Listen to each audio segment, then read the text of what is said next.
முதல்ல வக்ஃப் சட்டம்னா என்ன? இஸ்லாமிய மார்க்கத்தை பின்பற்றக்கூடிய அந்த விஷயங்கள் நடக்கணும் என்பதற்காக கொடுக்கப்படுவது தான் வக்ஃப். முஸ்லீம்களுக்கு முன்னுரிமை கொடுக்கணும் என்பது தான் இதனுடைய நோக்கமே தவிர எல்லா மக்களுக்குமான ஒரு இடமா தான் இன்னைக்கு வக்ஃப் விளங்கி வருது.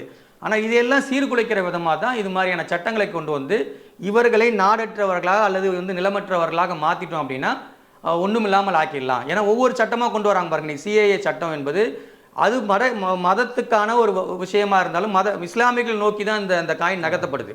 அதே மாதிரி இதுவும் பார்த்தீங்கன்னா வக்ஃபு பொறுத்த வரைக்கும் என்னென்ன பிரச்சனைகள் நாட்டில் இருக்குது அதையெல்லாம் விட்டுட்டு இஸ்லாமியர்களுடைய பிரச்சனைகளை முன்னணிப்படுத்தி கொண்டு வர வேண்டிய தேவை என்ன இருக்குது? இந்த காம்பிட்டன்ஸ் அத்தாரிட்டியை இந்த இப்போ கொண்டு வந்திருக்கக்கூடிய சட்டம் முழுமையாக இல்லாமல் ஆக்குது. என்ன சொல்லுதுன்னா இது வக்ஃப் போர்டுக்கான இந்த உரிமையே கிடையாது என்று மறுக்குது. இந்த வக்ஃப் போர்டு என்பதே கவர்மெண்டுடைய ஒரு ஸ்டாச்சுட்டரி பாடி தான். இவங்க சம்மந்தம் இல்லாமல் நாங்கள் அதுக்குள்ளே வரோம் என்பதெல்லாம் சொல்வது என்பதெல்லாம் ஏறத்தாழ முஸ்லீம்களுடைய சொத்துக்களை முழுமையாக அவங்கள்ட்ட பறிக்கக்கூடிய ஒரு வகையாக தான் நம்ம பார்க்க முடியும் தோழர். நான் தான் பிரச்சனையோட ஒரு பார்ட்டியும் நான் தான், அதுக்கு தீர்வு சொல்கிறதும் நான் தான் அப்படின்றத விட நீதிமன்றம் தானே சரியான இடம். அங்கே போய் ஒரு வாய்ப்பை கொடுத்துருக்காங்களே. வக்ஃப் போர்டுடைய தீர்ப்பை எதிர்த்து உயர்நீதிமன்றங்களுக்கு ரெவியூ பெட்டிஷனாக கொண்டு போவாங்க. அதை தாண்டி உச்சநீதிமன்றத்துக்கும் இந்த தீர்ப்புகள் போயிருக்கு. இதுவரைக்கும் உண்டான விஷயத்திலேயே இது இருக்கு. இன்னொன்று முக்கியமானது, கவர்மெண்ட் ப்ராப்பர்ட்டிஸ் கிளைம்ட் as வக்ஃப் are not recognised unless validated by the collector inquiry போடுறாங்க. தோழர் இதில் அப்படியே ரிவர்ஸில் தான் சொல்லணும். கவர்மெண்ட் தான் பல சொத்துக்களை ஆக்கிரமிப்பு செஞ்சு வச்சிருக்கு. இல்லை கவர்மெண்ட் இடத்த வக்ஃப் போய் எந்தன்னு சொல்ல முடியுமா? நான் கேட்குறேன். இப்போ நான் இதுவே ஒரு உள்நோக்கத்தோட சேர்த்திருக்க சார். நான் உங்களுக்கு ஒரு அதிர்ச்சியான ஒரு சில ஆதாரங்களை மட்டும் சொல்லுவேன். ஒயின்ஸ் தயாரிக்கக்கூடிய மது தயாரிக்கக்கூடிய ஒரு நிறுவனம் அங்கே கல்கட்டாவில் நடைபெறுது என்று சொல்கிறாங்க. இதே மாதிரி பல்வேறு ஊர்களில் கல்கட்டாவில் இருக்குது, பெங்களூரில் இருக்குது, மும்பையில் இருக்குது. ஆக்கிரமிப்பு செய்யப்பட்டது எல்லாம் பார்த்தீங்கன்னா தனி நபர் பண்ணியிருக்காங்க, அரசாங்கம் பண்ணியிருக்கு, சில ரவுடிஸ் பண்ணியிருக்காங்க, நில மாஃபியாக்கள் டபுள் டாக்குமெண்ட் போட்டு சில இடங்களை வச்சுருக்காங்க. பல்வேறு கட்டங்களில் இந்த லேண்டுகள் கொஞ்சம் கொஞ்சமாக தான் கொண்டு ரெஜிஸ்டர் பண்ணப்படுது. இந்த சட்டத்தை கொண்டு 30 வருட காலத்திலேயே பண்ண முடியாததை இந்த 6 மாதத்தில் பண்ணும் என்று சொல்வது இந்த சொத்துக்கள் எல்லாம் உங்களுடைய வக்ஃப் சொத்துக்கள் இல்லை என்று உறுதி செய்வதற்கான ஒரு வழியாக இதில் இருக்குது. இது ஒரு மிகப்பெரிய அபாயம். தமிழக அரசு இந்த சட்டத்தை திரும்ப பெறணும் அப்படின்ற மாதிரி இவங்க நேற்று நம்மளுடைய சட்டமன்றத்தில் தீர்மானம் நிறைவேற்றிருக்காங்க. தமிழகத்துக்குள்ளே இந்த மாதிரி சிக்கல் இருக்கும் இல்லையா? வக்ஃப் போர்டு இடங்கள் மிஸ்யூஸ் பண்ணப்பட்டிருக்கும். இவங்களுடைய செயல்பாடுகள் எப்படி இருக்கு? இந்த நிலத்தெல்லாம் வைத்திருக்கிறது என்பது மாநில அரசு தான். இப்போ மத்திய அரசு கொண்டு வந்திருக்க இது மத்திய அரசுக்கான முழு உரிமை இருக்கக்கூடிய ஒரு விஷயம் அல்ல. இது மாநிலத்தினுடைய உரிமை உட்பட்ட ஒரு விஷயங்கள். இது எந்த மாநிலத்திலையும் ஆலோசனை செய்யாமல், எந்த மாநிலத்திற்கிட்டையும் எதையுமே பேசாமல் இது நேரடியாக ஒரு சட்டத்தை கொண்டு வராங்க. இது மாநிலத்தினுடைய உரிமையும் பறிக்குது. இது வணக்கம் தோழர். இப்போ வக்ஃப் சட்டம் புதிதாக ஏற்கனவே 95 அந்த சட்டத்தை அமெண்ட் பண்ணி இன்னைக்கு நாடாளுமன்றத்தில் பாஸ் பண்ணப்பட்டிருக்கு. ஒரு விவாதமாகவும் இருக்குது. நம்ம தமிழக முதல்வர் அந்த சட்டத்தை திரும்ப பெறுங்க அப்படின்னு சொல்லியிருக்காங்க. முதல்ல வக்ஃப் சட்டம்னா என்ன, அதற்கப்புறம் இதை ஒரு அனாலிட்டிக்கலாகவே பார்ப்போம். 95ல் என்ன பண்ணியிருக்காங்க, இப்போ என்ன பண்ணியிருக்காங்கன்றதையும் பார்ப்போம். வக்ஃப்னா என்ன, ஃபஸ்ட்டு அந்த வார்த்தைக்கு என்ன பொருள்? தோழர் பொதுவாகவே வக்ஃப் அப்படின்னு சொன்னாங்கன்னா ஒரு இறைவனுக்காக நாம் ஒரு இடத்தை அர்ப்பணிக்கக்கூடியதுக்கு பேர் தான் இடம் தான். அது இடமாகும். அதாவது பொதுவாக அசையும் சொத்து, அசையா சொத்துக்கள் எல்லாமே வரும். ஓகே. இஸ்லாமிய மார்க்கத்தை பொறுத்த வரைக்கும் ஒருத்தர் இறந்ததுக்கு அப்புறமும் நன்மைகள் செய்ய முடியும் அப்படின்னு சொன்னால் அது ஒரு வக்ஃப் இடமாக கொடுப்பாங்க. இப்போ குறிப்பாக சொல்லணும்னா ஒரு கல்வி ஸ்தாபனங்கள் நடக்கும். கல்வி ஸ்தாபனங்கள் நடக்கக்கூடிய இடம் வக்ஃப் லேண்டாக இருக்கும். அப்போ அந்த லேண்டில் மக்கள் படிப்பாங்க இல்லையா? அந்த படிக்கிறதுன்னு அடிப்படையில் அவர் இறந்து போனாலும் அவருக்கு நன்மைகள் சேரும் அப்படின்ற அடிப்படையில் ஒரு இஸ்லாமிய மார்க்கத்தின் அடிப்படையில் சதக்கத்துல் ஜாரியா அப்படின்ற அந்த அரபு வேர்டு இருக்குது. அப்போ அந்த அடிப்படையில் என்ன பண்ணப்படுதுன்னா வக்ஃப் கொடுக்கப்படுது. இது எல்லா விதமான இருக்கும். ஒரு கல்வி நிறுவனங்களாக இருக்கலாம், கபரஸ்தானாக இருக்கலாம், பள்ளிவாசல்களாக இருக்கலாம். இது மாதிரி இஸ்லாமிய மார்க்கத்தை பின்பற்றக்கூடிய அந்த விஷயங்கள் நடக்கணும் என்பதற்காக கொடுக்கப்படுவது தான் வக்ஃப். இது இறைவனுக்காக கொடுக்கக்கூடிய ஒரு கொடை. பொதுவாக இது இஸ்லாமியர்கள், இஸ்லாமிய மார்க்கத்தை சார்ந்த மக்கள் அடிப்படையாக கொண்டு இதை கொடுக்கப்படும். இது ஒரு மதச்சடங்கு தான் சார். ஓகே. பொதுவாக இது ஒரு மதச்சடங்கு. ஏன் இதை சொல்கிறன்றதுக்கான காரணமும் இருக்குது. இது ஒரு மதத்தை ஒட்டி வரக்கூடிய ஒரு விஷயங்கள் தான். ஒரு கடமை. இப்போ மெக்காவுக்கு போகிறது ஒரு கடமை, இல்லைன்னா எக்ஸ்பெக்டேஷன். ஒரு இஸ்லாமியராக பிறந்தால் ஒரு நாளுக்கு 5 முறை தொழுகிறது. அதுக்கப்புறம் வாழ்நாள் ஒரு முறை மெக்காவுக்கு போயிட்டு வருது. அதே மாதிரி இதுவும் ஒரு கடமையா? இது மாதிரி நன்கொடை கொடுக்குறது இது எல்லாருக்குமான கடமை இல்லை. ஒரு தனவந்தராக இருக்காருன்னு வைங்களேன், அவருக்கான கடமை இது. ஒரு தனவந்தராக இருக்காருன்னா அவர் ஒரு தானங்களை செய்ய முடியும். இப்போ ஏழைகள் போய் தானம் செய்யணும்னு நம்ம சொல்ல முடியாது இல்லையா? அந்த மாதிரி தனவந்தராக இருக்கிறவர் தன்கிட்ட லேண்ட் இருக்குன்னா அதன் மூலியமா அவர் எப்படி வந்து இறைவனுக்கான நன்மைகளை செய்ய முடியும் என்று பார்த்து அந்த இடத்த கொண்டு வந்து அவர் வக்ஃபு செஞ்சிருவார் தோழர். இதுதான் வக்ஃபுக்கான நியதி, வக்ஃபுக்கான சட்டங்கள். வக்ஃபை பொறுத்த வரைக்கும் 1954 முதல்ல வக்ஃபு சட்டம்னு ஒன்று கொண்டு வரப்படுது. அந்த சட்டங்களில் சில விஷயங்களை வந்து சொல்லப்படுது. அதற்கப்புறம் அதை வந்து அமெண்ட்மெண்ட் பண்ணி 1995 அதுக்கு ஒரு முழுமையான சட்ட வடிவம் வந்து கொடுக்கப்படுது. 95 ஏன் முக்கியத்துவம்? இந்த 95 தான் அது முழுமையான சட்ட வடிவம் பெறுது. அது மொத்தமாக என்னென்னலாம் வந்து அந்த வக்ஃபு போர்டுக்கான உரிமைகள் இருக்குது, இதுக்கான ரைட்ஸ் என்ன என்பதெல்லாம் ரொம்ப தெளிவாக வந்து 95 சொல்லப்படும். கொஞ்சம் சில திருத்தங்கள் தேவைப்பட்டவுடனே 2013 சில சின்ன திருத்தங்கள் செஞ்சப்பட்டு 1995 சட்டங்கள் தான் இப்போ திருத்தத்துக்கு உட்பட்டு கொண்டு வரப்பட்டிருக்கு.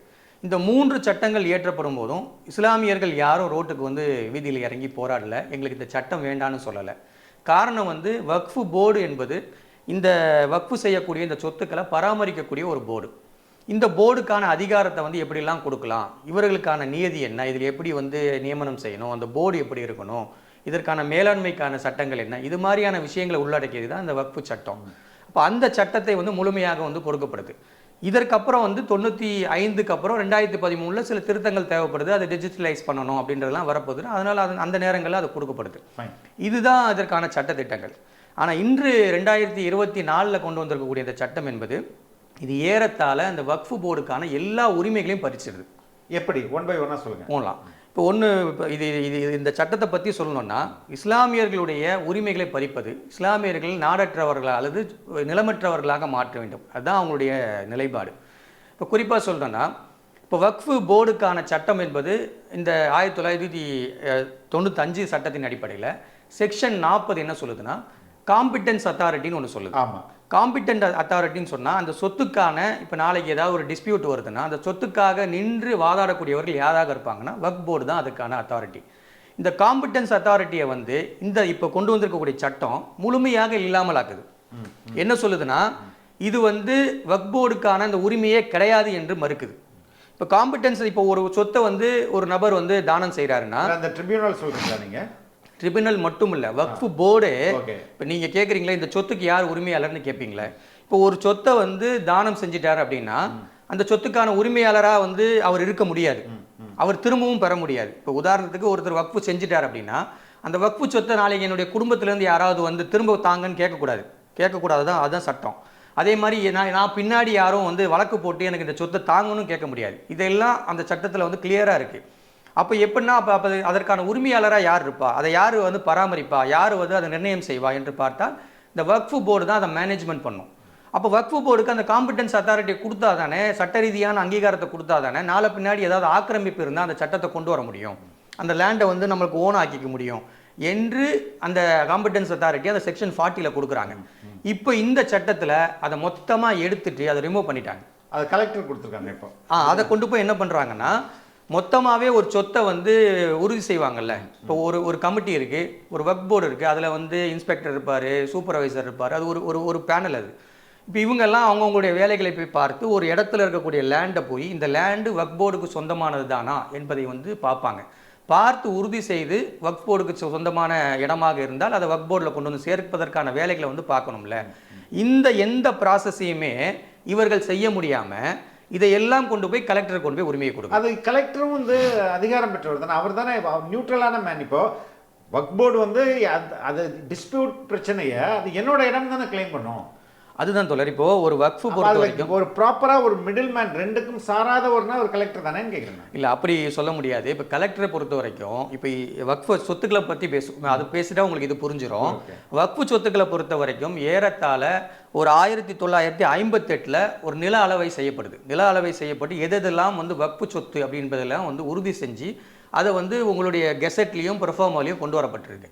இப்போ இந்த சொத்துக்களை மட்டும்தான் வக்ஃபு போய் இது என்னுடைய சொத்துன்னு கிளைம் பண்ண முடியும். இல்லாமல் வந்து நான் இப்போ இந்த இடம் பேசிகிட்டு இருக்க இடம் வந்து நான் வந்து இது வக்ஃபு சொத்து, இப்போ நேற்று கூட ரிஜிஜு சொல்லியிருக்காரு, பாராளுமன்றத்தை கூட நாளைக்கு வந்து வக்ஃபு சொத்துன்னு சொல்லுவாங்க என்று சொல்லியிருக்காரு. இப்படிலாம் சொல்ல முடியாது. சட்டத்தின் அடிப்படையில் என்ன இருக்கோ அது ஆதாரத்தின் அடிப்படையில் தான் கொண்டு போக முடியும். வக்ஃபு ட்ரிபுனல் நல்லா கேட்டிங்க. வக்ஃபு ட்ரிபுனலை பொறுத்த வரைக்கும் அது ஒரு நீதிமன்றத்துக்கான அந்தஸ்து. இப்போ நீதிமன்றம் வந்து ஒரு இஸ்லாமியராக இருந்தால் அவர் வந்து நீதியை சரியாக பரிபாலனை செய்ய மாட்டார் என்று சொல்வதெல்லாம் வந்து நீதிமன்றத்தையே வந்து கேள்விக்குறியாக்குறதுக்கான ஒரு வகையாக மாறி. டிஸ்பியூட் பார்ட்டியும் நானே தீர்ப்பு கொடுக்குறது நானே எப்படி இல்லை, டிஸ்பியூட் பார்ட்டி கிடையாது. இப்போ டிஸ்பியூட் பார்ட்டி வந்து ஒருத்தர் ஆக்கிரமிச்சு வச்சிருப்பார் அந்த இடத்த, அவருடைய ஆதாரங்களை காட்டணும். அவர் வந்து ஒரு ஆதாரத்தை கொண்டு வந்து இது என்னுடைய லேண்டு தான் காட்டணும். வக்ஃபு வந்து தனியாக கொண்டு வந்து காட்டும், எங்கள்கிட்ட இருக்கக்கூடிய ஆதாரங்கள் எதுன்னு சொல்லி காட்டும். ட்ரிபுனலுக்கும் வக்ஃபுக்கும் சம்மந்தம் இல்லை. வக்ஃபுக்கும் ட்ரிபுனல் வந்து எப்படின்னா அது ஒரு மீடியனாக தான் நிற்கும்.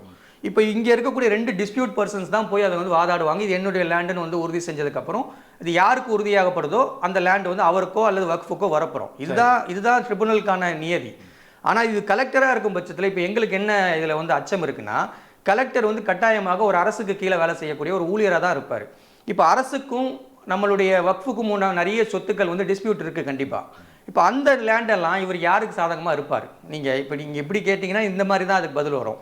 ஏனென்றால் பொதுவாகவே ஒரு கலெக்டர் என்பவர் வந்து அரசாங்கத்துக்கு சாதகமாக தான் இருப்பார் என்பது நம்ம வந்து சொல்ல வேண்டியதில்லை. இன்னும் சொல்ல போனால் ரெண்டாவது, இப்போது நம்ம தென் மாநிலங்களை தவிர்த்துட்டு நீங்கள் வட மாநிலங்களில் வந்து நீங்கள் பிஜேபி ஆளக்கூடிய மாநிலங்களில் இருக்கக்கூடிய மாவட்ட ஆட்சியர்லாம் யாருக்கு சாதகமாக சொல்லுவார் என்பதை வந்து நம்ம பார்க்கவே வேணாம், அதை உடனே சொல்லிடலாம். அப்போது அந்த மாதிரி சொத்துக்கள் நிறைய வந்து கபலீகரம் செய்வதற்கும், சொத்துக்கள் நிறைய பறிமுதல் செய்வதற்கும், சொத்துக்களை கொண்டு போய் இவர்கள் பிரைவேட் செக்டார்ஸ்க்கு கொடுப்பதற்குமான ஒரு வாய்ப்பாக தான் இந்த சட்டத்தை வந்து கொண்டு வந்திருக்காங்க.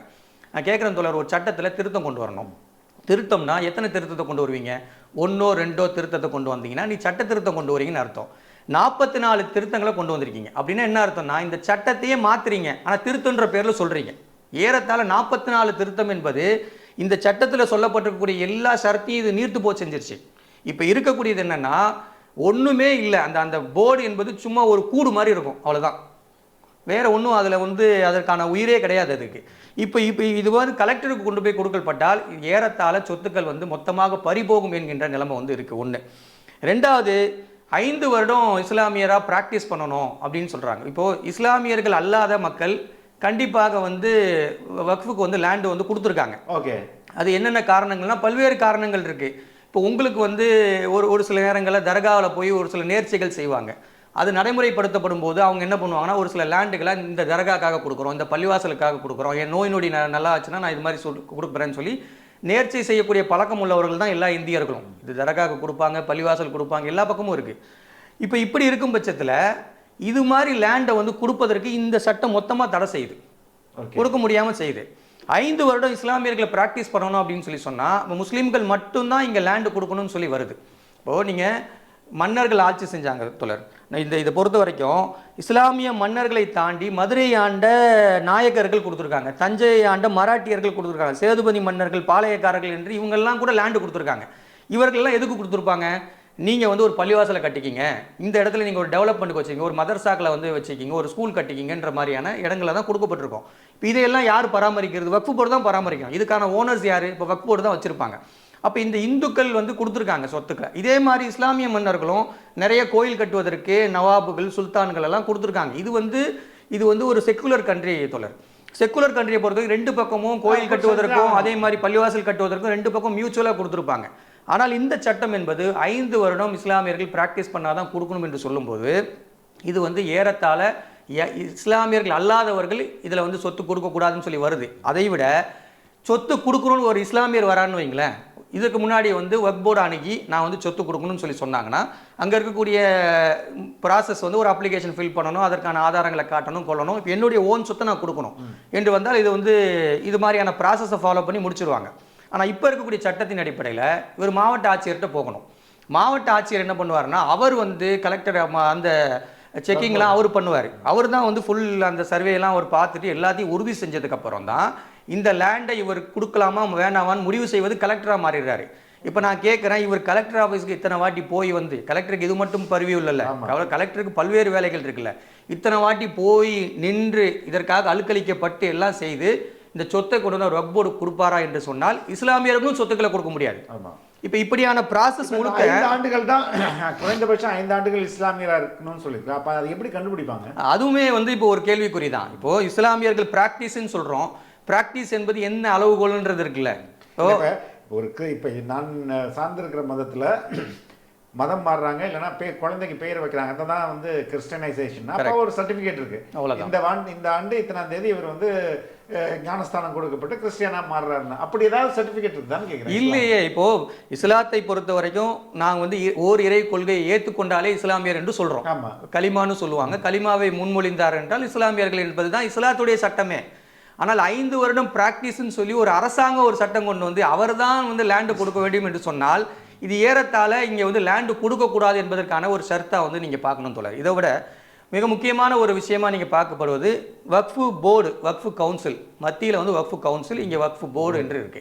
இந்த சொத்துக்களை பராமரிப்பதற்கு வந்து இது வரைக்கும் உண்டான ப்ராசஸ் என்னன்னா, வக்ஃபு போர்டு என்று சொன்னால் இங்கே இருக்கக்கூடிய 2 எம்எல்ஏக்கள் இருப்பாங்க, 2 எம்பிக்கள் இருப்பாங்க, 2 எமினன்ட் லீடர்ஸ் 2 பேர் இருப்பாங்க, ஓய்வு பெற்ற உயர்நீதிமன்றத்துடைய நீதிபதிகள் இருப்பாங்க, 2 முத்தவள்ளிகள் இருப்பாங்க தோழர். முத்தவள்ளிகள்னு சொன்னால் அந்த பள்ளிவாசலை பராமரிக்கக்கூடிய ஒரு பள்ளிவாசல் கமிட்டி இருக்குல்ல, அதுல இருந்து 2 பேர் இருப்பாங்க. இவங்க எல்லாம் சேர்ந்து தான் ஒரு ஒரு ஒரு கம்பைன்டு கலவையாக தான் இது வந்து இருக்கும்.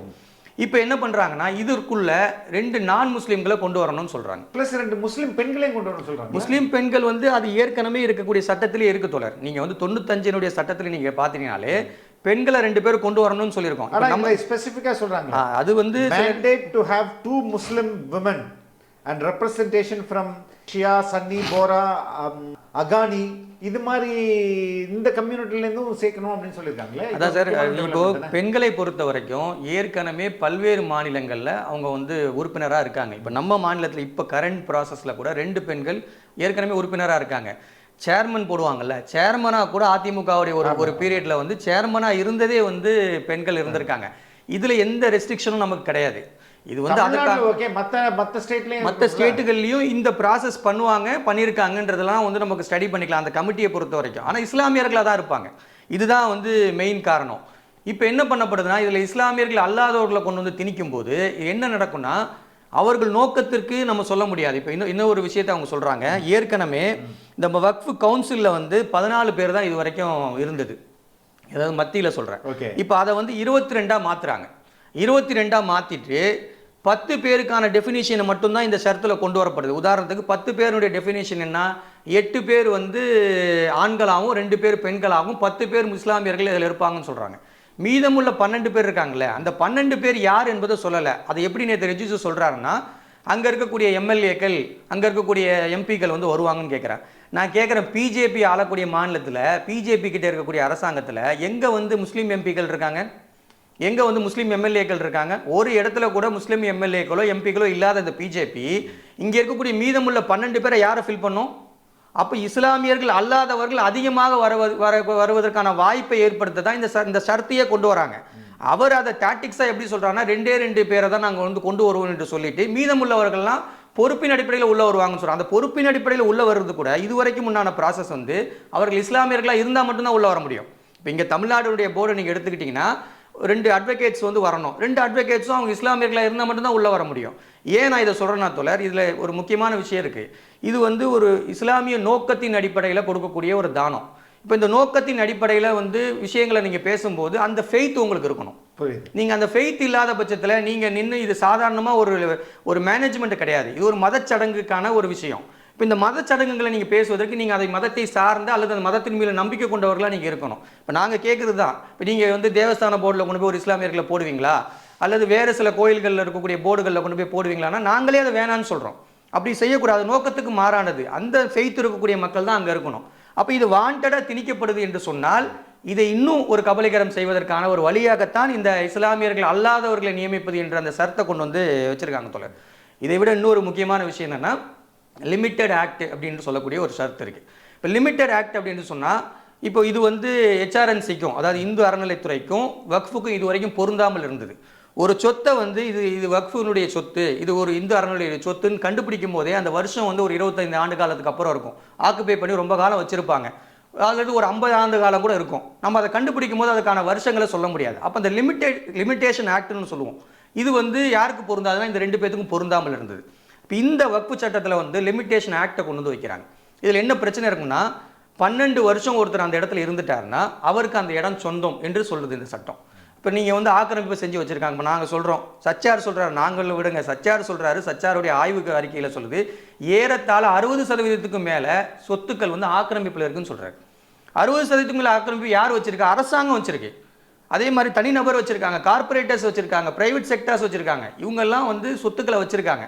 இப்போ இவங்கள்ட்ட இருந்து இந்த சொத்துக்களை மீட்டு கொண்டு வரணும்னா இந்த 12 வருஷம் நீங்கள் அங்கே இருந்துட்டீங்க அப்படின்னா அந்த சொத்து லிமிடேஷன் ஆக்ட் பிரகாரம் நீங்கள் வந்து எடுத்துக்கலாம் அப்படின்னு சொன்னால் எத்தனை ஆயிரம் சொத்துக்கள் இதில் வந்து கபலீகரம் செய்யப்படும், எவ்வளோ சொத்துக்கள் வந்து இதுலேருந்து திருட்டு போகப்படும். நீங்கள் சிந்திச்சு பாருங்கள். இது வந்து ஏறத்தாழ நிறைய கவர்மெண்ட்டுடைய செக்டார்ஸ் இந்த மாதிரி வக்ஃப் போர்டுகளில் இருக்கும். இப்போது இந்திரா காந்தி அம்மையார் 1967 ஒரு அவங்க பிரைம் மினிஸ்டர் ஆன உடனே ஒரு கடிதம் எழுதுறாங்க. எல்லா மாநில முதலமைச்சர்களும் கடிதம் எழுதுறாங்க. 3 விஷயத்த சொல்கிறாங்க. நிறைய சொத்துக்கள் ஆக்கிரமிப்பில் இருக்குது, இந்த சொத்துக்கள் எல்லாம் மீட்டு மாநில முதலமைச்சர்கள் வக்ஃப் போர்டு கொடுங்கன்னு சொல்கிறாங்க. First point. ரெண்டாவது, ஒருவேளை அது அரசாங்க கம்பெனிகளாகவோ அரசாங்க நிறுவனங்களாகவோ இருந்தால் அவங்களுக்கு வாடகையாக கொடுங்க அல்லது குத்தகையாக கொடுங்கன்னு சொல்கிறாங்க. அன்னைக்கு இருக்கக்கூடிய மதிப்பின் அடிப்படையாக கொடுங்கன்னு சொல்லி இந்த 3 விஷயத்தையும் வலியுறுத்தி சொல்கிறாங்க. இன்னைக்கு டேட் வரைக்கும் அது நடைமுறைப்படுத்தப்படலை. காரணம், இது வக்ஃப் போர்டுன்னு ஒரு ஆர்கனைசேஷன் இருந்தால் தானே தோழர் நீங்கள் வந்து அதை எடுத்துகிட்டு போக முடியும். ஆர்கனைசேஷன் இருந்து அதற்கான முழு அதிகாரம் இருந்தால் தான் இந்த மாதிரி சொத்துக்களை கொண்டு வந்து சேர்க்க முடியும். இப்படியான பிரச்சனைகள் இன்னும் இருந்துக்கிட்டு இருக்கக்கூடிய நேரத்திலேயே இந்த அதிகாரங்களை மொத்தமாக பறிச்சுட்டு இதை நாங்கள் வந்து மேனேஜ்மெண்ட்டுக்கு தான் கொண்டு வரோம் என்று சொல்வதெல்லாம் அப்பட்டமான பொய் தோழர். தொடர்ச்சியாக பிஜேபியை பற்றி நமக்கு தெரியாது இல்லை, இஸ்லாமியர்கள் விரோத சட்டங்களை மட்டும்தான் கொண்டு வருவாங்க. நீங்கள் வந்து இஸ்லாமியர்கள் வந்து அவங்களுக்கு வந்து ஒரு அரசியல் வெப்பன், அவங்களுக்கு அரசியல் ஒரு பகடைக்காய் அவங்களுக்கு. நீங்கள் சட்டங்களை எடுத்து ட்ரிபிள் தலாக் கொண்டு வந்தாங்க தோழர், உங்களுக்கு தெரியாது. ட்ரிபிள் தலாக் கொண்டு வந்தாங்க. என்ன சொன்னாங்க? முஸ்லீம் பெண்கள் எல்லாம் இதை மிகப்பெரிய அளவுக்கு வரவேற்கிறாங்க, முஸ்லீம் பெண்கள்லாம் ஆபத்தில் இருக்காங்கன்னு கொண்டு வந்தாங்க ட்ரிபிள் தலாக். ட்ரிபிள் தலாக் என்பது இன்னைக்கு வரைக்கும் ஒரு 5 வருட காலம் ஆயிருக்கும் அந்த சட்டங்களை பாஸ் பண்ணி. விரல் விட்டு எண்ணக்கூடிய அளவிற்கான வழக்குகள் தான் பதியப்பட்டிருக்கு. அதை விட அந்த சட்டத்தில் என்ன கொண்டு வந்தாங்க தெரியுங்களா? ஒரு சிவில் மேட்டர், அது ஒரு டிஸ்பியூட், ஒரு கணவன் மனைவிக்கான பிரச்சனைகள் வந்து இன்னைக்கு சிவில் மேட்டர். ஆனால் அவர் ஒரு ட்ரிபிள் தலாக் சொல்லிட்டார் என்று ஒரு பேச்சுக்கு வைத்துக் கொண்டால் அவர் கிரிமினலைஸ் ஆகி அவர் வந்து 3 வருடம் சிறைக்கு அனுப்புகிற மாதிரியான ஒரு சட்டத்தை அதில் கொண்டு வந்திருக்காங்க. அவர் சொன்னாலே போதும் அப்படின்ற மாதிரி கொண்டு வந்திருக்காங்க. ஆனாலும் வழக்குகள் பதியப்பட்டது விரல் விட்டு எண்ணக்கூடிய அளவுக்கு தான். ஆனால் அவங்க ப்ரொஜெக்ட் பண்ண விதம் இருக்குல்ல, இது வந்து ஒட்டுமொத்த இஸ்லாமிய பெண்களுக்குமே பிரச்சனைன்னு சொல்லி கொண்டாங்க. அது மாதிரி தான் இப்போ இது என்ன பண்ணப்படுதுன்னா, ஒரு தேரி சொல்லுவாங்களே தோழர், முதல்ல வந்து இதை வந்து கம்யூனலைஸ் பண்ணணும். அந்த சிசிசி 3 சி சொல்லுவாங்க தோழர். முதல்ல கம்யூனலைஸ் பண்ணுங்க, ஏதோ எந்த பிரச்சனையுமே முதல்ல கம்யூனலைஸ் பண்ணுங்க. அடுத்து என்ன பண்ணுங்க? கிரிமினலைஸ் பண்ணுங்க. மூன்றாவது ஒரு சி என்னன்னா கமர்ஷியலைஸ் பண்ணுங்க. இப்போ என்னன்னா இந்த சொத்துக்களை மொத்தம் கொண்டு போய் கார்பரேட்டுக்கு கொடுக்கணும், இல்லை அரசாங்கங்கள் வேற செலவுக்காக எடுத்துக்கணும், இல்லைன்னா வந்து பெரிய அரசியல்வாதிகள் இதை ஆக்கிரமிப்பு செய்யணும்னா இந்த 3 சி ஃபார்முலால தான் இன்னைக்கு வந்து இந்த பிஜேபி வந்து ஒர்க் பண்ணிக்கிட்டு இருக்கு தோழர். நீங்கள் பார்த்தீங்கன்னா ஃபர்ஸ்ட் என்ன பண்ணுறான்? கம்யூனலைஸ் பண்ணுறான். முஸ்லீம்களுக்கு மட்டும் இவ்வளோ பெரிய சொத்து இருக்கு, முஸ்லீம்கள் மட்டும் இவ்வளோ பெரிய சொத்து வச்சிருக்காங்களேன்னு சொல்லி இந்துக்களுக்கு இல்லைன்ற மாதிரியான ஒரு பிம்பத்தை ஏற்படுத்துறாங்க. அதெல்லாம் வேற கதைகள். எவ்வளோ ஹெச்ஆர்என்சிக்கு சொத்துக்கள் இருக்குன்றதெல்லாம் நீங்கள் ஆதாரப்பூர்வமாக எடுத்து சொல்ல சொன்னீங்கன்னா அது வேற டிஸ்கஷன், நான் அதுக்குள்ளே போகலை. ஆனால் மொத்தமாக இந்தியாவிலே அதிகமான சொத்துக்களை வச்சிருக்காங்கன்ற மாதிரியான ஒரு பிம்பத்தை கொண்டு வர்றது, இது வந்து ஃபுல்லாக கம்யூனலைஸ் பண்ணுறது. இதுக்கு அடுத்து என்ன பண்ணுவாங்க? கிரிமினலைஸ் பண்ணக்கூடிய சட்டங்களை கொண்டு வருவான். இதை வந்து இது பண்ணணும் அது பண்ணணும்னு சொல்லி கிரிமினலைஸ் கொண்டு வந்துட்டு கடைசியில் கமர்ஷியலைஸ் பண்ணக்கூடிய நிலைமைக்கு தான் இதை வந்து வைக்கும். என்ன பண்ணுவாங்க?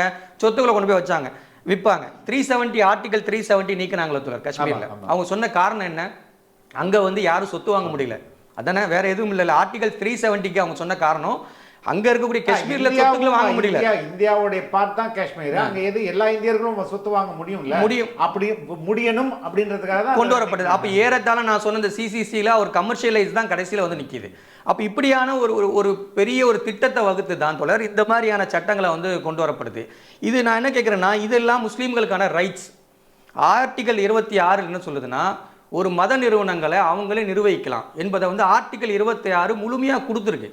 இது நான் என்ன கேட்குறேன்னா, இந்த சட்டங்கள் எல்லாம் பிஜேபி கொண்டு வந்து கொடுத்த சட்டங்களா? தனியார் சட்டங்கள் இருக்கு தோழர். தனியார் சட்டங்கள்லாம் இஸ்லாமியர்கள் மட்டும் தான் வச்சிருக்குமா? இந்துக்களுக்கு தனியார் சட்டம் இருக்கு, சீக்கியர்களுக்கு இருக்கு, கிறிஸ்தவர்களுக்கு இருக்கு, பார்சிகளுக்கு இருக்கு, இவங்களுக்கெல்லாம் தனியார் சட்டங்கள் இருக்கு. ஏதோ தனியார் சட்டங்கள் வெறும் இஸ்லாமியர்களுக்கு மட்டும் இருப்பது போன்ற ஒரு சித்தரிப்பு வந்து இங்கே காட்டப்படுது. இப்போ ஆர்டிகல் 26 வந்து அரசியல் நிர்ணய சபையில் மிகப்பெரிய டிஸ்கஷன் நடத்தப்படுது. யார் யாருக்கு மத ரீதியான என்னென்ன உரிமைகள் கொடுக்கணும் என்பதெல்லாம் சொல்லி தான் பேசப்பட்டு தான் கொண்டு வராங்க. இன்னைக்கு இவங்க பெரிய சிலையை உருவாக்கியிருக்காங்களே நம்முடைய சர்தார் வல்லபாய் பட்டேல், அவர் தான் அந்த சிறுபான்மை குழுவினுடைய தலைவராகவே இருக்கார். அந்த நேரத்தில் அவர் இருந்து உருவாக்கப்பட்டது தான் இந்த சட்டங்கள் எல்லாம். அப்போ ஆர்டிகல் 26 அடிப்படையில் சிறுபான்மை மக்கள் அவங்களுடைய நிறுவனங்களை அவங்களே நிர்வகிச்சுக்கலாம் என்கின்ற சட்டம் இருக்கும்போது இது சட்டத்துக்கு புறம்பான ஒரு சட்டத்தை வந்து கொண்டு வராங்க. இது எப்படி சார்? ஏற்கனவே இந்த வக்ஃப் போர்டு என்பது கவர்மெண்டுடைய ஒரு ஸ்டாச்சுரி பாடி தான். ஒரு சட்ட அங்கீகாரம் உண்டான ஒரு டிபார்ட்மெண்ட் தான். நாம் வந்து வெளியில் இருக்கக்கூடியவங்க வந்து தேர்தல் நின்னா அதில் வந்து மெம்பர் ஆக முடியுது அப்படிலாம் இல்லை. கவர்மெண்ட் யாரை நியமிக்கணுமோ கவர்மெண்ட் நியமிக்கக்கூடிய ஒரு விஷயத்தை தான் செய்யுது. அப்போ கவர்மெண்ட் வந்து இந்நேரம் நீங்கள் எம்எல்ஏக்கள் நீங்கள் போங்க, எம்பிக்களை நீங்கள் போங்கன்னு சொல்லி ஒரு நிர்ணயம் செய்து அனுப்பக்கூடிய ஒரு சபை தான் அது. அப்போ ஏற்கனவே அதை வந்து கவர்மெண்ட் தான் அதை கவர்ன் பண்ணுது. அப்படின்ற நேரத்தில் இவங்க சம்மந்தம் இல்லாமல் நாங்கள் அதுக்குள்ளே வரோம் என்பதெல்லாம் சொல்வது என்பதெல்லாம் வந்து ஏறத்தாழ முஸ்லீம்களுடைய சொத்துக்களை முழுமையாக அவங்கள்ட்ட வந்து பறிக்கக்கூடிய ஒரு வகையாக தான் நம்ம வந்து பார்க்க முடியும் தோழர். நிறைய ஆதாரங்கள் வந்து இருக்குது தோழர். இப்போ அப்பீல் ப்ராசஸ் வந்து tribunal discussion where final and லிமிட்டட்னு முன்னாடி இருந்தது.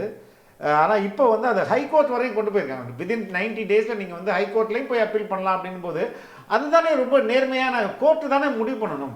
பிரச்சனைன்னு வரும்போது நான் ஏற்கனவே சொன்ன மாதிரி நான் தான் பிரச்சனையோட ஒரு பார்ட்டியும் நான் தான், அதுக்கு தீர்வு சொல்கிறதும் நான் தான் அப்படின்றத விட நீதிமன்றம் தானே சரியான இடம். அங்கே போய் ஒரு வாய்ப்பை கொடுத்துருக்காங்களே. இதுவுமே வந்து இது வந்து திரித்து சொல்லப்படக்கூடிய ஒரு விஷயம். இதுவரைக்கும் உண்டான ட்ரிபுனலில் வந்து ஒரு தீர்ப்பு சொல்லப்படுதுன்னா ட்ரிபுனல் தீர்ப்பை வந்து கொண்டு போய் என்ன பண்ண முடியும், உயர்நீதிமன்றத்துக்கு கொண்டு போக முடியும். பல வழக்குகளை கொண்டு போயிருக்காங்க உயர்நீதிமன்றத்துக்கு. வக்ஃப் போர்டுடைய தீர்ப்பை எதிர்த்து உயர்நீதிமன்றங்களுக்கு வந்து ரெவியூ பெட்டிஷனாக கொண்டு போவாங்க. அதை தாண்டி வந்து உச்சநீதிமன்றத்துக்கும் வந்து இந்த தீர்ப்புகள் வந்து போயிருக்கு. இதுவரைக்கும் உண்டான விஷயத்திலேயே இது இருக்கு. இதை வந்து புதுசாக காட்டுவதை போன்று அதான் நான் சொல்கிறோம் இல்லையா, இந்த சட்டத்தை எப்படி காட்டுறாங்கன்னா ஏறத்தாழ நாங்கள் அவங்கள ரெகுலரைஸ் பண்ணுறோம், இவ்வளோ நாள் அவங்க ரெகுலரைஸ் ஆகாமல் இருக்காங்கன்னு சொல்கிறாங்க. நீங்கள் 95 அந்த சட்டத்தை நீங்கள் எடுத்து பார்த்தீங்கனாலே இந்த சட்டங்கள் எல்லாம் ஆல்ரெடி அதில் இருக்குது. அந்த விஷயத்தை இவங்க என்ன பண்ணுறாங்கன்னா தான் கொண்டு வர மாதிரியான சில விஷயங்களையும் இதில் புகுத்தி இருக்காங்க.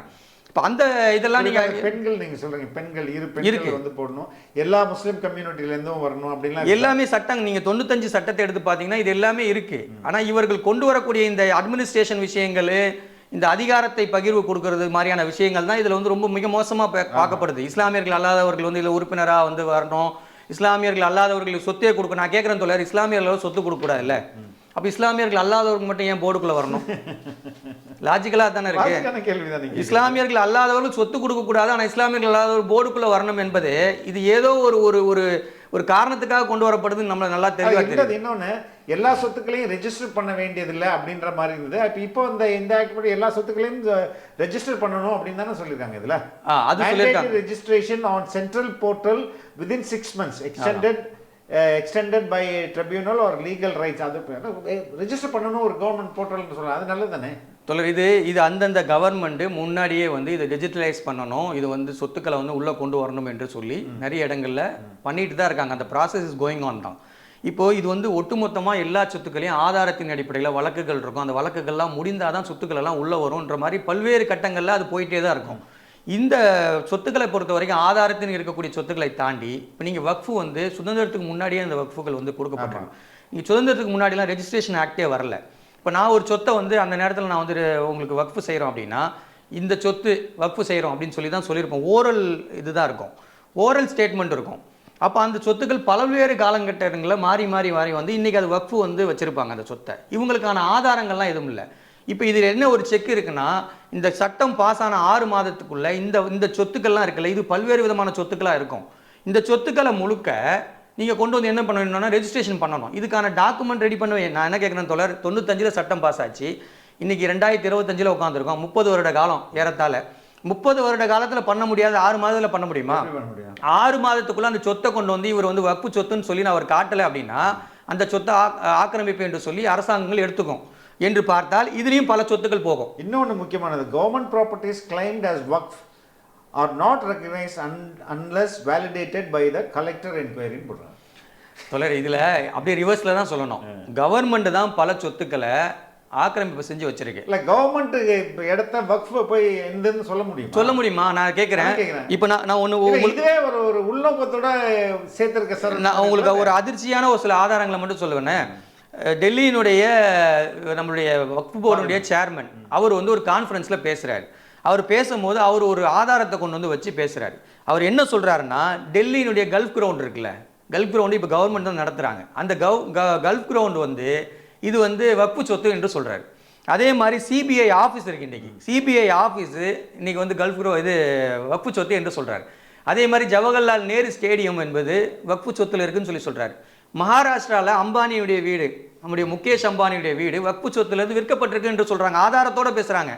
சும்மா வந்து இந்த இடம் அந்த இடம்னு சொல்லலை, ஆதாரத்தோடு சில விஷயங்களை வந்து சொல்கிறாங்க. இதுக்கான நீங்கள் ரெஜிஸ்டர் எடுத்து பாருங்கள், நில அளவை செய்யப்பட்டிருக்கக்கூடிய ஆதாரங்கள் இருக்குது, ஆவண காப்பகத்தில் இதற்கான ஆதாரங்கள் இருக்குது. அரசாங்கம் என்ன பண்ணுன்னா தன்னுடைய புறம்போக்கு லேண்ட் என்று சொல்லி அதை விற்றுருவாங்க. இப்போ அதற்கான ஆதாரங்களை எடுத்து காட்டணும்ல. இந்த மாதிரி பல்வேறு விஷயங்களை கல்கட்டாவில் தொடர் ஒரு ஒயின் ஷாப் வந்து நடத்துகிறாங்க. ஓகே, ஒரு ஒயின் ஷாப் வந்து ஒயின் ஷாப் இல்லை, ஒயின்ஸ் தயாரிக்கக்கூடிய மது தயாரிக்கக்கூடிய ஒரு நிறுவனம் அங்கே கல்கட்டாவில் நடைபெறுது என்று சொல்கிறாங்க. இதே மாதிரி பல்வேறு ஊர்களில் கல்கட்டாவில் இருக்குது, பெங்களூரில் இருக்குது, மும்பையில் இருக்குது. ஆக்கிரமிப்பு செய்யப்பட்டது எல்லாம் பார்த்தீங்கன்னா தனி நபர் பண்ணியிருக்காங்க, அரசாங்கம் பண்ணியிருக்கு, சில ரவுடிஸ் பண்ணியிருக்காங்க, நில மாஃபியாக்கள் டபுள் டாக்குமெண்ட் போட்டு சில இடங்களை வச்சுருக்காங்க. பல்வேறு கட்டங்களில் இந்த லேண்டுகள் கொஞ்சம் கொஞ்சமாக தான் கொண்டு வந்து ரெஜிஸ்டர் பண்ணப்படுது. இதுக்கான ப்ராசஸ் இருக்கணும்ல. ஒரு லேண்டை வந்து எந்துன்னு சொன்னாலோ உங்களுதுன்னு சொன்னாலோ இதற்கான ஆதாரங்களெல்லாம் கொண்டு போய் காட்டி எல்லாத்தையும் முடிவு செய்து அந்த சொத்தை கொண்டு வந்து நம்மளுடைய ரெஜிஸ்டரில் ஏற்றணும்னா பல்வேறு காலங்கள் தேவைப்படும். நான் சொன்னது அதுதான், இந்த சட்டத்தை கொண்டு வந்து 30 வருட காலத்திலேயே பண்ண முடியாததை இந்த 6 மாதத்தில் பண்ணும் என்று சொல்வது என்பது இந்த சொத்துக்கள் எல்லாம் உங்களுடைய வக்ஃபு சொத்துக்கள் இல்லை என்று உறுதி செய்வதற்கான ஒரு வழியாக வந்து இதில் இருக்குது. இது ஒரு மிகப்பெரிய அபாயம், ஒரு ஆபத்து. இப்போ கரண்ட்ல வச்சிருக்கக்கூடிய எல்லா சொத்துக்களும் இது வக்ஃபு சொத்து இல்லை என்று சொல்லி டிக்ளேர் பண்ணிட்டு போயிட்டே இருப்பாங்க என்கின்ற அபாயம் வந்து இதில் இருக்கு. நம்ம வந்து இந்த சட்டத்துல இருந்து புரிஞ்சு தமிழக அரசு இந்த சட்டத்தை திரும்ப பெறணும் அப்படின்ற மாதிரி இவங்க வந்து நேற்று நம்மளுடைய சட்டமன்றத்தில் தீர்மானம் நிறைவேற்றிருக்காங்க. தமிழகத்துக்குள்ளே இந்த மாதிரி சிக்கல் இருக்கும் இல்லையா, வக்ஃப் போர்டு இடங்கள் வந்து மிஸ்யூஸ் பண்ணப்பட்டிருக்கும். இந்த அரசு இந்த பெரிய சட்டத்தை எதிர்க்குது, மத்திய அரசு கொண்டு வந்த அந்த சட்டத்தை எதிர்க்கு. இவங்களுடைய நடைமுறை எப்படி இருக்குது, இவங்களுடைய செயல்பாடுகள் எப்படி இருக்கு? தொடர் பொதுவாகவே எல்லா அரசுகளும் அவர்கள் எல்லாம் வந்து கேட்பாரற்று கிடந்தால் அந்த சொத்துக்களை வந்து அபகரிக்கிறது, கபலீகரம் செய்வது, அது மாதிரியான வேலைகளில் ஈடுபட்டிருக்காங்க. அதெல்லாம் மாற்று கருத்தில் தமிழகத்திலையும் அது மாதிரி வக்ஃபு நிலங்களை பல்வேறு இடங்களில் சில முக்கியமான அமைச்சர்கள் எம்எல்ஏக்களை எடுத்திருக்காங்கன்றதெல்லாம் வந்து வரலாறுகள் இருக்குது. அது ஒரு பக்கம். ஆனால் தமிழக அரசு கொண்டு வந்திருக்கக்கூடிய இந்த விஷயம் இருக்கு இல்லையா, அது நம்ம உண்மையிலேயே பாராட்டணும். ஏன்னா தமிழக அரசு மட்டுமில்லை, கேரளா கர்நாடகா ரெண்டுத்துலேயுமே இந்த வக்ஃபு சட்டத்தை முழுமையாக எதிர்க்கிறோம். இது வந்து அவர்களுக்கு கொடுக்கப்பட்ட ஒரு மதத்துக்கான சுதந்திரம். அது மத சுதந்திரத்துக்குள்ளே அரசாங்கம் தலையிட முடியாது. இது வந்து ஒரு நம்மகிட்ட இருக்கக்கூடிய இந்த செக்குலர் இந்த சிஸ்டத்தையே வந்து கெடுக்குது. ரெண்டாவது இதே சட்டங்களை கிட்டத்தட்ட ஹிந்து என்டோன்மெண்ட் போர்டு ஆக்டும் கிட்டத்தட்ட இதே மாதிரி தான் இருக்கு. இதே மாதிரி தான் இருக்கும். அதுலயே இதே திருத்தங்கள் அங்க கொண்டு வர மாட்டாங்க. இந்த கேள்வியை தாண்டி தொடர் இப்போ இதுல வந்து இந்த நிலத்தெல்லாம் வைத்திருக்கிறது என்பது வந்து மாநில அரசு தான். இப்போ நான் சொல்லக்கூடிய இந்த வக்ஃபு லேண்டெல்லாம் எங்கே இருக்க போகுது, மாநிலங்களில் தான் இருக்க போகுது. இந்த நில அளவை விஷயங்களாக இருக்கட்டும், ரெஜிஸ்ட்ரேஷனாக இருக்கட்டும், இதெல்லாம் மாநிலங்கள் தான் பார்க்க போகுது. இது வந்து ஏறத்தாழ கன்கரன்ஸ் லிஸ்ட்டில் இருக்கக்கூடிய ஒரு விஷயம். இப்போ மத்திய அரசு கொண்டு வந்திருக்க இது மத்திய அரசுக்கான முழு உரிமை இருக்கக்கூடிய ஒரு விஷயம் அல்ல. இது மாநிலத்தினுடைய உரிமை உட்பட்ட ஒரு விஷயங்கள். இது வந்து எந்த மாநிலத்திலையும் ஆலோசனை செய்யாமல், எந்த மாநிலத்திற்கிட்டையும் வந்து எதையுமே பேசாமல் இது வந்து நேரடியாக ஒரு சட்டத்தை கொண்டு வராங்க. இது மாநிலத்தினுடைய உரிமையும் பறிக்குது. இது இப்போ எல்லா மாநிலத்திலையும் என்ன பண்ணணும்னா இந்த மாதிரியான விஷயங்கள் வரும்போது அவங்க எதிர்த்து நிற்கணும்.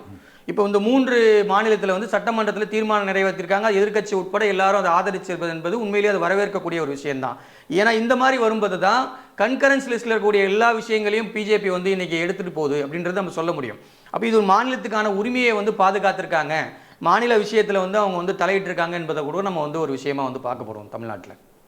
ஆனால் பிஜேபியோடைய அண்ணாமலை வந்து திமுக நாடகம் ஆடுது, இவங்களை வக்ஃபு சட்டத்தை எதிர்த்துக்கிற மாதிரி எதிர்த்துட்டு ஒரு சாராருடைய ஓட்டை டார்கெட் பண்ணுது அப்படின்றது இல்லை. பொதுவாகவே அரசியல் கட்சிகள் எல்லாம் வந்து ஓட்டு டார்கெட் பண்ணுறது ஒரு உண்மையில் ஒரு நடைமுறை தான் இருக்கும். அதில் வந்து நம்ம ஒன்றும் சொல்ல முடியாது. ஆனால் இது மாதிரி உரிமை பறிப்பு விஷயங்களில் வந்து வரணும். நாம் எப்படி பார்க்குறோன்னா, சிஏஏ எப்படி ஒரு இஸ்லாமியர்களுடைய வாழ்வாதாரத்தை வந்து கேள்விக்குறியாக்குதோ அதே மாதிரி இந்த வக்ஃபு சட்டம் என்பது ஒரு இஸ்லாமியருடைய பொருளாதாரத்தை கேள்விக்குறியாக்குது. இது வந்து ஒரு வியாபார நோக்கத்துக்காக கொடுக்கப்பட்டது அல்ல தொடர். இது இப்போ இந்த ஒரு வக்ஃபு லேண்ட் இருக்குது, அந்த லேண்டில் வந்து ஒரு விஷயங்கள் செய்யப்படுதுன்னா அது வந்து ஒரு வியாபார நோக்கத்துக்கு இல்லை. நேற்று கூட ரிஜிஜு பேசும்போது சொல்கிறாரு, அல்லது அமித்ஷா நினைக்கிறேன், அவர் பேசும்போது என்ன சொல்கிறாருன்னா வருமானம் குறைஞ்சிருக்குன்னு சொல்கிறாரு. இது வருமானத்துக்காக கொடுக்கப்பட்ட விஷயம் அல்ல. இப்போது எனக்கு தெரிந்து பல இடங்களில் வந்து அங்கே வந்து மக்கள் ஆக்கிரமித்து இருப்பாங்க. அந்த சில இடங்களில் அங்கே அப்புறம் வக்ஃபு லேண்டுன்னு கண்டுபிடிக்கப்பட்டு அவங்கள்ட்ட போய் என்ன பண்ணுவாங்கன்னா அந்த வாடகை எவ்வளோ வாங்குவாங்கன்னு நினைக்கிறேன், 100 ரூபா வாங்குவாங்க, 75 ரூபா வாங்குவாங்க. இது இன்னும் பெரிய வருமானத்தை கொண்டு வந்து ஈட்டிடாது. அந்த மக்களை வந்து நீங்கள் வந்து வக்ஃபு லேண்டில் இருக்கீங்க என்பதை உறுதி செஞ்சுட்டு நீங்கள் வந்து இதுக்கான வாடகை கொடுக்குறீங்க என்பதை வந்து உறுதி செய்வது தான் அந்த சின்ன இருக்குது. வியாபார நோக்கமோ லாப நோக்கமோ இல்லை. இது மாதிரி பல்வேறு இடங்கள்ல இருக்கும். ஏங்க அம்பேத்கர் வந்து ஒரு இடத்துல பதிவு செய்கிறாருங்க. அம்பேத்கர் வந்து அவருடைய அந்த தலித்தால் அவர் வந்து பாதிக்கப்பட்ட விஷயங்களெல்லாம் நம்ம படிச்சிருப்போம். அப்போது இந்த தலித் மக்களுக்காக வேண்டி ஒரு இடத்துல என்ன பண்ணப்படுறாருன்னா, ஒரு இஸ்லாமியர் வந்து ஒரு கிணறு வெட்டப்படுது. கிணறு வெட்டி இதில் நீங்கள் வந்து தண்ணி எடுத்துக்குங்கன்னு சொல்லப்படுது. சொல்லப்படும் போது அதில் போய் எல்லா மக்களும் தண்ணி எடுக்கும்போது இதை நாடாளுமன்றத்தினுடைய அவையில் எந்திரிச்சு சொல்கிறாரு, இஃப் முகமதியன் நாட் இயர், முஸ்லீம்கள் மட்டும் இந்த நாட்டில் இல்லாமல் இருந்தால் நாம் வந்து இந்துத்துவாவினுடைய உண்மை முகத்தை பார்த்திருப்போம் என்று சொல்கிறார். அம்பேத்கருடைய வார்த்தை, பதிவு செய்யப்பட்ட வார்த்தை நான் சொல்கிறேன். அப்போ இப்போ பல்வேறு காரணங்களில் இது மாதிரியான ஒரு கிணறு வெட்டுவது கூட வக்ஃபில் வந்து ஒரு லேண்ட் இருக்குது. இப்போ நீங்கள் ஒரு இடத்துல வந்து கிணறு வெட்டி கொடுப்பாங்க, எல்லா மக்களுக்கும் தான் தண்ணி கொடுப்பாங்க. இது மாதிரி பல்வேறு நலத்திட்டங்களை இந்த வக்ஃபு விஷயங்களில் வந்து செய்வாங்க. மருத்துவமனை இருக்குது. மருத்துவமனை என்பதுனா இஸ்லாமியர்களுக்கு மட்டுமா வந்து பார்க்க போகிறாங்க. இது மாதிரி மருத்துவமனை இருக்குது, காலேஜ் இருக்குது. காலேஜ் இருக்கிற இடத்துல வந்து என்ன வெறும் இஸ்லாமியர்களாக படிக்க போகிறாங்க? எல்லா மக்களுக்குமான இதுவாக தான் நம்ம செய்ய போகிறோம். முஸ்லீம்களுக்கு முன்னுரிமை கொடுக்கணும் என்பது தான் இதனுடைய நோக்கமே தவிர எல்லா மக்களுக்குமான ஒரு இடமா தான் இன்றைக்கி வக்ஃபு விளங்கி வருது. ஆனால் இதையெல்லாம் சீர்குலைக்கிற விதமாக தான் இது மாதிரியான சட்டங்களை கொண்டு வந்து இவர்களை நாடற்றவர்களாக அல்லது வந்து நிலமற்றவர்களாக மாற்றிட்டோம் அப்படின்னா ஒன்றும் இல்லாமல் ஆக்கிடலாம். ஏன்னா ஒவ்வொரு சட்டமாக கொண்டு வராங்க பாருங்க. இன்னைக்கு சிஏஏ சட்டம் என்பது அது மதத்துக்கான ஒரு விஷயமா இருந்தாலும் இஸ்லாமியர்கள் நோக்கி தான் இந்த காயின் நகர்த்தப்படுது. அதே மாதிரி இதுவும் பார்த்தீங்கன்னா வக்ஃபு பொறுத்த வரைக்கும் என்னென்ன பிரச்சனைகள் நாட்டில் இருக்குது அதையெல்லாம் விட்டுட்டு இஸ்லாமியர்களுடைய பிரச்சனைகளை முன்னணிப்படுத்தி கொண்டு வர வேண்டிய தேவை என்ன இருக்குது? ஆல் இண்டியா முஸ்லீம் பர்சனல் லா போர்டுன்னு ஒன்று இருக்குது.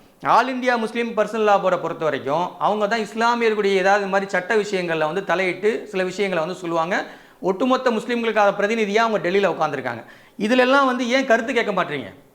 அவங்க வந்து அதற்கான ஆட்கள் தானே. இந்த மாதிரி சட்டத்திட்டங்களை கொண்டு வரும்போது ட்ரிபிள் தலாக் வரும்போது அவங்க முழுமையாக எதிர்த்தாங்க. இஸ்லாமியர்கள் மொத்தமாக எதிர்க்கிறாங்க. அப்போது அந்த சட்டத்தை கொண்டு வராங்க. அதே மாதிரி தான் இந்த சிஏஏ சட்டமாக இருக்கட்டும், இது மாதிரியான வக்ஃபு சட்டங்களாக இருக்கும், ஒட்டுமொத்த இஸ்லாமியர்கள் எதிர்க்கிறோம். இஸ்லாமியர்கள் எதிர்க்கக்கூடிய சட்டத்தை நீங்கள் எப்படி வந்து இஸ்லாமியர்களுக்கு ஆதரவான சட்டம்னு சொல்கிறீங்கன்றதே முதல்ல வந்து கேள்விக்குறி தான். நீங்கள் எடுத்துகிட்டு வந்த சட்டத்தினால ஏதாவது பயன் இருக்கான்னு பார்த்தீங்கன்னா பயன் இல்லை. நீங்கள் முஸ்லாமியர்களை நெருக்கி கொண்டு வரணும், அவர்களை வந்து இந்த நாட்டில் நெருக்கி கொண்டு போகணும் என்கின்ற ரீதியில் தான் அரசியலுக்காக அதை பயன்படுத்துகிறாங்க. நீங்கள் எல்லா இடங்களையும் நீங்கள் பார்த்தீங்கன்னா இப்போது இந்த சட்டத்தை பயன்படுத்தி எளிதாக ஒரு இஸ்லாமிய சொத்துக்களான மசூதியோ இல்லை ஒரு இப்போ முக்கியமான பிரைம் லொக்கேஷனில் இருக்க ப்ராப்பர்ட்டியோ எந்தன்னு ஈஸியாக எடுத்துக்க முடியும். இப்போ நீங்கள் வந்து நீங்கள் இதில் மிகப்பெரிய ஒரு பிரச்சனை இன்னொன்று இருக்குதுல்ல, அதையும் நான் சொல்லிடுறேன். இப்போ என்னென்னா பல்வேறு விதமான நினைவு சின்னங்கள் இருக்குல்ல. இப்போ நீங்கள் வந்து டெல்லியில் எடுத்துக்கிட்டிங்கன்னா தாஜ்மஹால்லேருந்து குதுப்பினார்லேருந்து மிகப்பெரிய நினைவு சின்னங்களாக ஆர்காலஜிக்கல் வந்து சர்வே வந்து ஒப்புக்கொண்ட சில நினைவு சின்னங்கள் இருக்குல்ல, இது எல்லாமே வக்ஃபில் தான் இருக்கும். ஓகே, வக்ஃபு சொத்துல தான் இருக்கும். இப்போ என்ன பிரச்சனைனா இவர்கள் என்ன பண்ணுறாங்கன்னா 1991 வழிபாட்டு தலை சட்டம்னு ஒன்று ஆஃப்டர் ஃப்ரீடம்க்கு அப்புறம் கொண்டு வராங்க. இந்த வழிபாட்டு தலை சட்டத்தை பொறுத்த வரைக்கும் எதெல்லாம் மஸ்ஜிதாக இருக்கோ அது மஸ்ஜிதாகவும், எதெல்லாம் சர்ச்சாக இருக்கோ அது சர்ச்சாகவும், எதெல்லாம் கோயிலாக இருக்குதோ அது கோயிலாகவும் இருக்க வேண்டும் என்பது தான் இந்த சட்டத்தினுடைய நியதி. ஆனால் இப்போ என்ன பண்ணுறாங்கன்னா இதை சேலஞ்ச் பண்ணி உச்சநீதிமன்றத்தில் வழக்கு போட்டிருக்காங்க. எதற்காங்கன்னா இந்த சட்டத்தை நீர்த்து போக செய்யணும், நாங்கள் வந்து அந்தந்த பள்ளிவாசல்களில் இந்த கோயில் இருந்தது அந்த கோயில் எதையா ஒன்று சொல்லி பிரச்சனைகளை உருவாக்கணும்னு சொல்லி 12 இடத்துல பிரச்சனை பண்ணி வச்சுருக்காங்க. 12 இடத்துல வழக்குகளை கோர்ட்டும் ஏற்றுக்கொண்டு இது வந்து நிலுவையில் இருக்குது. இப்போ அது உச்சநீதிமன்றம் ஹோல்ட் பண்ணி வச்சுருக்கு. இப்போ இது வரும் பட்சத்தில் என்ன ஆகும்னா ஒரு அமைதியாக வாழ்ந்திருக்கக்கூடிய இந்த சமூகத்தில், மத நல்லிணக்கத்தோடு வாழக்கூடிய இந்த சமூகத்தில், அண்ணன் தம்பிகளாக வாழக்கூடிய இந்த சமூகத்தில் இப்படியான பிரச்சனைகளை உருவாக்குவதற்காகத்தான் இந்த சட்டத்தையும் எடுக்கணும், வக்ஃபு சட்டத்தையும் கொண்டு வரணும். ஓகே, நீங்கள் பாருங்கள், வக்ஃபு சட்டத்தை கொண்டு வந்தால் இந்த சட்டத்தின் அடிப்படையில் யார் அந்த சொத்துக்கான உரிமையாளர் இங்கே முடிவு செய்வீங்க? இது உள்ளே போக முடியாது, பள்ளிவாசலுக்குள்ளே போக முடியாதுங்க, இதுக்கு ஒரு சட்டம் இருக்குல்ல, வழிபாட்டுத்தல சட்டம் இருக்குன்னு சொன்னால் அந்த சட்டத்தை நீர்த்து போக செய்யுங்க அப்படின்னு சொல்லி இது ரெண்டுக்குமே 2 லிங்க் இருக்குது. அப்போ இந்த சட்டத்தை நீக்கணும், இந்த சட்டத்தை கொண்டு வரணும் என்று சொன்னால் இது ரெண்டுத்துலையுமே அவன லிங்கை நம்ம வந்து புரிந்து கொள்ளணும். இது சங்கிகளுடைய ஏற்பாடு தான். பள்ளிவாசல்களுக்கெல்லாம் ஆபத்து. பள்ளிவாசல்களுக்கு ஆபத்து என்ன, முன்னாடியே சொன்னது போல தான் 100 வருஷம் 200 வருஷமான பள்ளிவாசல்கள்லாம் வந்து எந்த விதமான ஆதாரங்களும் இருக்காது, பள்ளிவாசலாக மட்டும்தான் இருக்கும். நீங்கள் ஆதாரங்கள்லாம் ரெக்கார்டிக்கெல்லாம் வந்து என்ன சொல்ல இருக்கும். நீங்கள் சட்டத்திட்டமாக பார்த்தீங்கன்னா அதற்கான ரெஜிஸ்ட்ரேஷன் ஆக்டே நம்ம வந்து ரொம்ப லேட்டஸ்ட் பீரியடில் தான் கொண்டு வரப்பட்டது. ஆதாரங்கள் என்ன இருக்குமோ அந்த ஆதாரத்தின் அடிப்படையில் தானே போக முடியும். இப்போ ஆதாரம் இல்லை, அதனால் நீங்கள் வந்து இது எங்களுடைய சொத்து தான், இது எங்களுடைய இதுதான், முன்னாடி இது இருந்தது அது இருந்தது என்று சொல்வதற்கான வாய்ப்புகளை ஏற்படுத்துவதற்காகத்தான் இந்த 2 சட்டத்தையும் அவங்க வந்து கையில் எடுக்கிறாங்க என்பதை தான் நம்ம பார்த்துக்கணும். இது மிகப்பெரிய அபாயம் இது. ஓகே, ரொம்ப ரொம்ப நன்றி.